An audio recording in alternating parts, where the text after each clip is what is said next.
bigakundira uri uwa mbere mu buzima bwanjye. Iyo uvuze bibaho wategeka bigakomera, isi yose uyifite mu biganza byawe, ibinezeza byawe unyereye kera kose byari ukubana n'abantu bawe. Ndakuvuga narakubonye kwiyumanganya n'abiceceka ntibyabundira, wowe utegeka imirongo n'inyanja bigakwiza uri uwa mbere mu buzima bwanjye.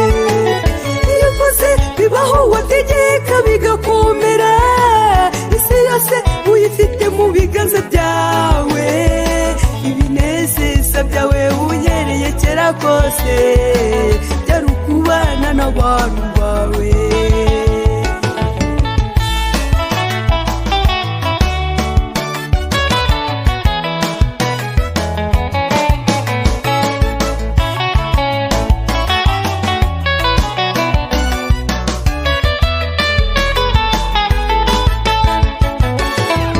Igihe cyose uhora uri maso,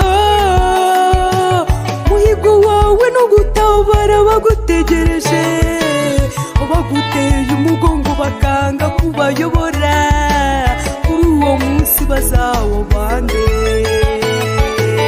Yewe nasanze ikiruta ibindi ari ukukugana, ejo hazaza hakamberaho umunezero, umutima wanjye nawo uzahora ukwirata, ni wowe Mana nyir'ubugingo. Igihe cyose uhora uri maso, muhigo wawe no gutabara bagutegereje, baguteye umugongo bakanga kubayobora, kuri uwo munsi bazawubande. Yewe nasanze ikiruta ibindi ari ukukugana, ejo hazaza hakamberaho umunezero, umutima wanjye nawo uzahora ukwirata, ni wowe Mana nyir'ubugingo.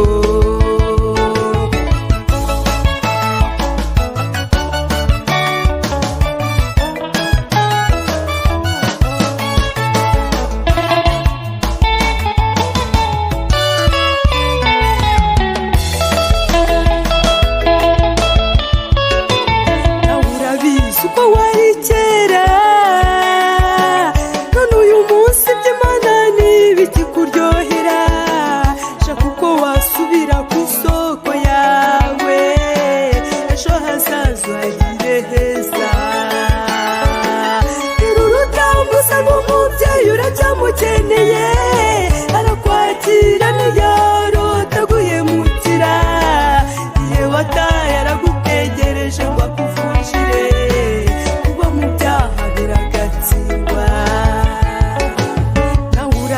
uko wari kera